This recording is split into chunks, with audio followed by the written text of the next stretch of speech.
Hey, my name's Esso. Today I learned how to do the twisted Sonic Bust into the back rev.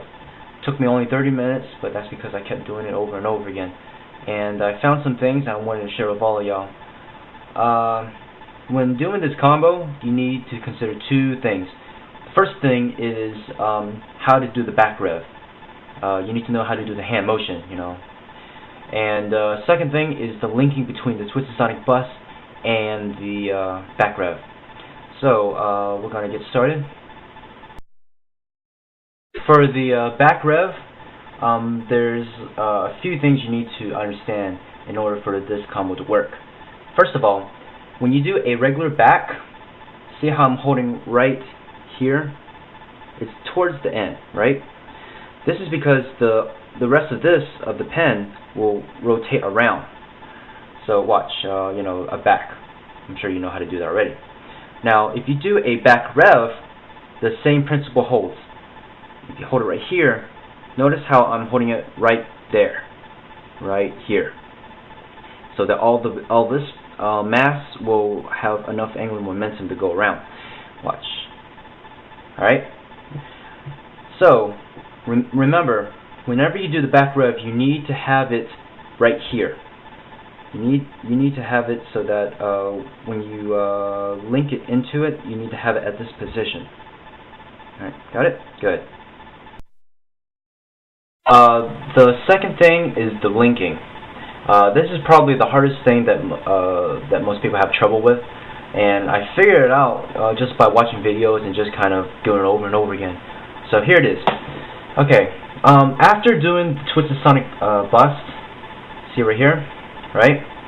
Normally, after doing the twisted Sonic Bust, you will your finger doesn't open up. Your finger 1 and finger 2, there's not enough of a gap between them. All right. This is because you want to catch it. Normally, after twisted Sonic Bust, you just want to catch it, right? So there's not a whole lot of gap. But in order for the linking to occur, you need to have more gap. So first thing you need to do is right here, after doing the twisted Sonic Bust, raise finger 1 up. See that? Up. Let me do it from side view. Up. Okay. This creates a large enough gap so that the pen has enough room to travel around one more time for one more revolution. Let's see.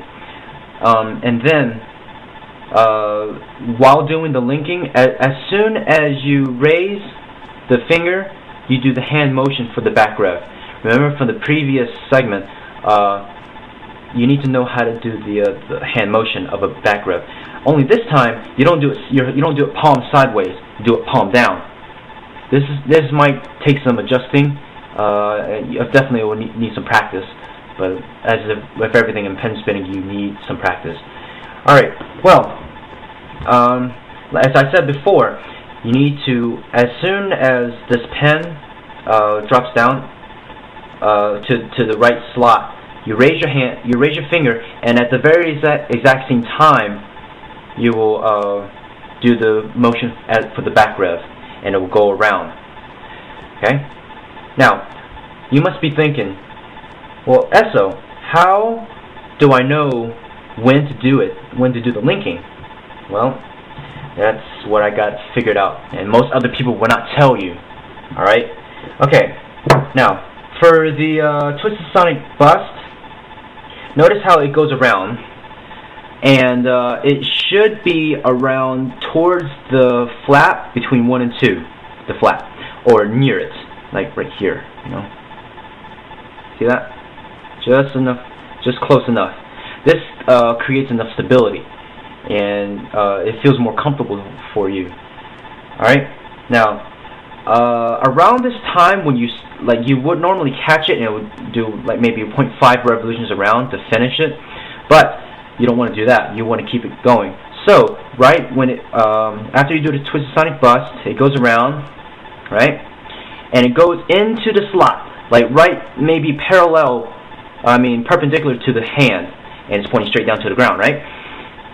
At this point in time, the momentum is still going. See how this pen is still wanting to go around?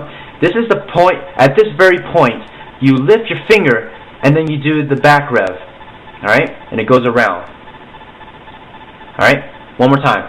The Twisted Sonic Bust goes around. Alright? Lift up, back rev motion, and it goes around. Alright?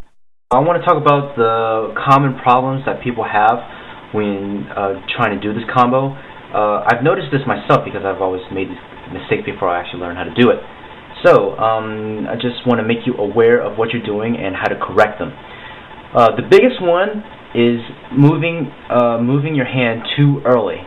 Alright? Watch. If I do it, it doesn't go around too well or something like that, or sometimes the spinner might want to do, people tell them to, when it goes right around here, then you move it backwards, so you can, no, that's not what you want to do, because the reason for this is because when you do it, right, when it goes around, when it gets to this point, then you want to go ahead and push it down, and it goes around. You don't want to rev up, kind of wind it up and make your finger go in the circle, kind of like baton twirling or devil sticks or anything like that. It doesn't quite work that way because of the size of the pen, I think. I'm not exactly sure. I'm not a physicist. Well, so in short, what you want to do is keep your hand still. You want to keep it still. Keep it still until this point. Then you do the motion. You don't want to. While in the middle of the Twisted Sonic Bust, you want to start moving your hand backwards and then go. That's counterproductive. That doesn't really help you at all. See, if you watch, it doesn't really help. It doesn't really help. Let's see what else. Also remember to keep your finger up or maybe away.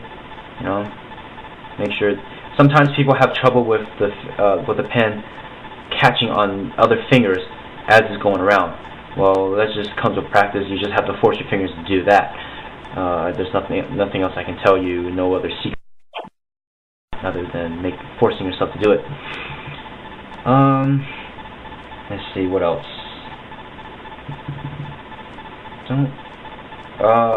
Sometimes, oh yeah, one way to know if you're on track, if you're doing this correctly, is if you're doing it and then it goes around but you can't quite catch it.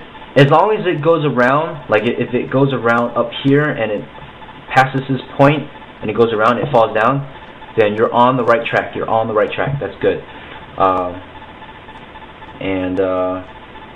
As for the catch, well, that's just practice. I can't really tell you how to do that. I'm still learning that myself. I think that's pretty much it for common pitfalls and all that. Well, just remember to always practice, and if you follow these guidelines, then you should be good. Of course, this is just a beginner's way of doing this. The way the Koreans do it, I'm sure it's a variation of what I'm doing right now. I'm just basing on what I see in videos. So just take my stuff and learn as much as you can.